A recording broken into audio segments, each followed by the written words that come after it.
Don't buy a new car. Here's the truth from insiders.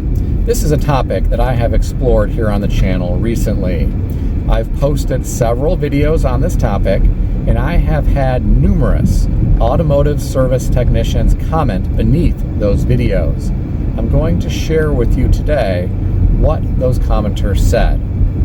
One automotive service technician said these new cars are extremely difficult to service because they have become so high-tech and complicated.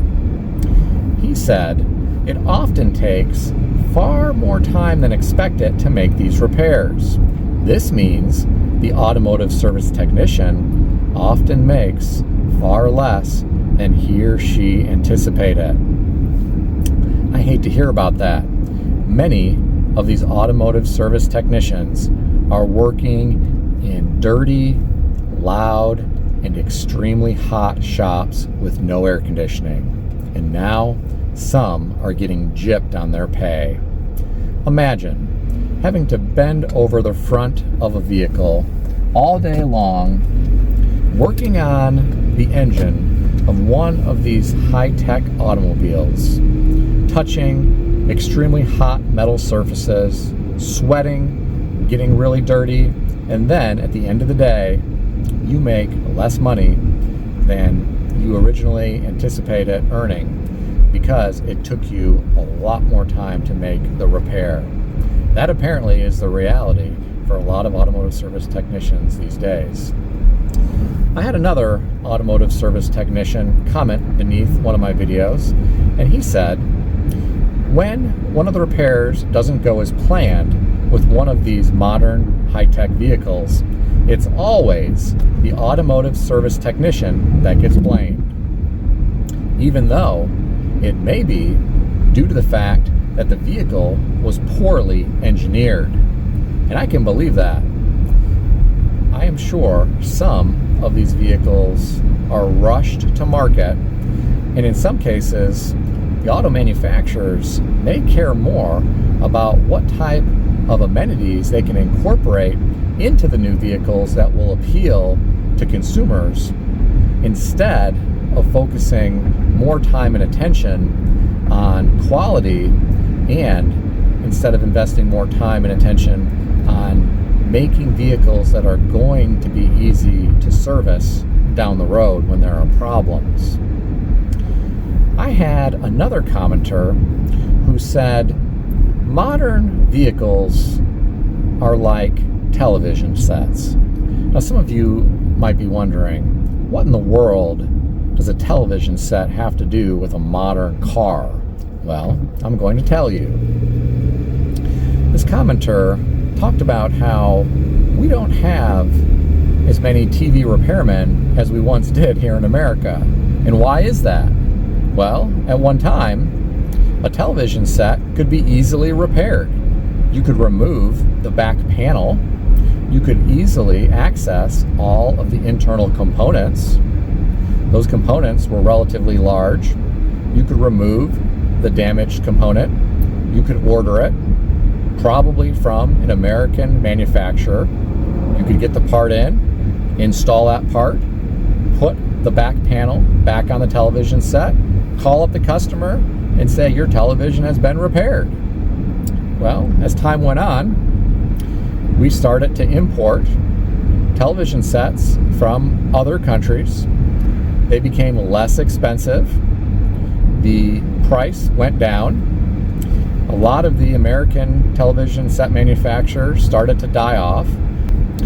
Now you can go down to your local Walmart and purchase an inexpensive television set when yours breaks. And the new television set may have better features than your old one. It may have a better picture, it may have better sound, it may be thinner, and the user navigation menu may be easier to interface with than your old model. I don't think high-tech modern vehicles are going to come down in price like television sets have over the years. And here's why. I think the United States government will block the importation of inexpensive Chinese vehicles. Right now, Xiaomi, which is a Chinese manufacturer, they produce some amazing smartphones. Many of their smartphones have very advanced technology features, which are superior to even the best iPhone, at least in terms of the specs on paper. And they can be purchased for far less than an iPhone.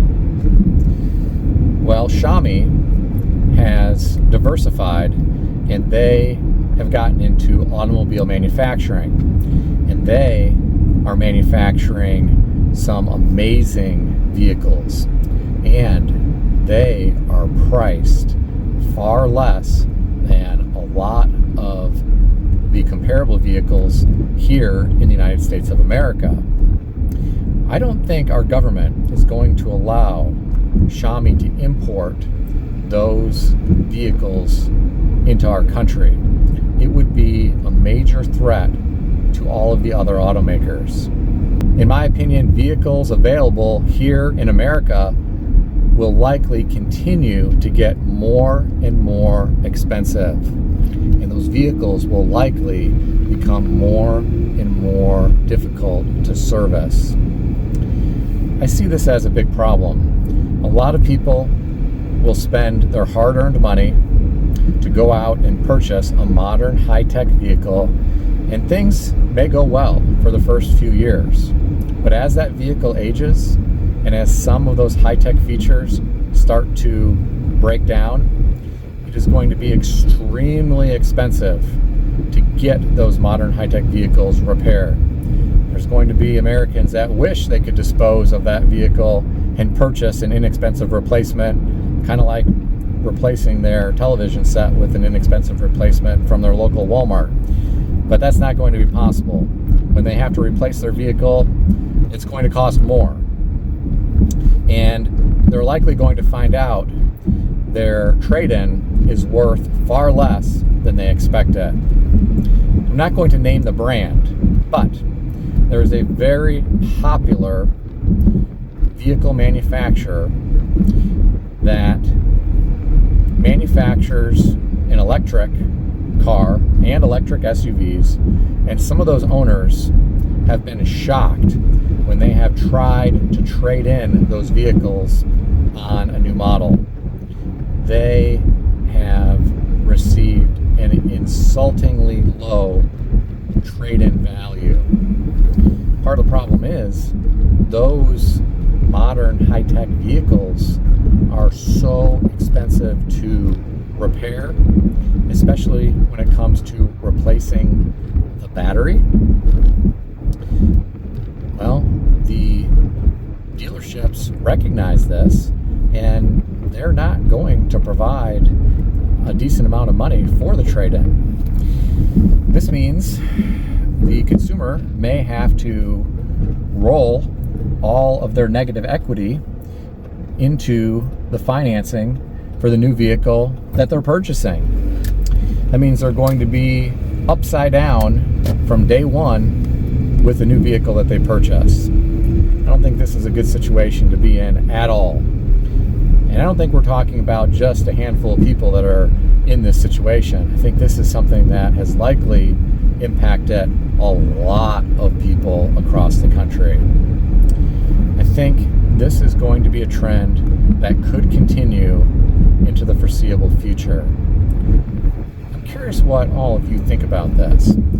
Do you know people who have purchased a new car in recent years and have lived to regret it because the vehicle became so expensive to service after the warranty period expired? If you know about situations like this, I'd love to hear about them in the comment section below. If you enjoyed this video, consider subscribing to the channel. I want to extend a special thanks to everyone who has subscribed to this channel. I want to also thank all of my channel members. If you would like to become a channel member, there is a link in the description beneath this video. You can read more about the different membership levels. Please also check out some of the great books I suggest you consider reading in the description below. I've included Amazon affiliate links to these books. As an Amazon associate, I earn from qualifying purchases. Stay healthy and wealthy. I'll see everyone in the next video.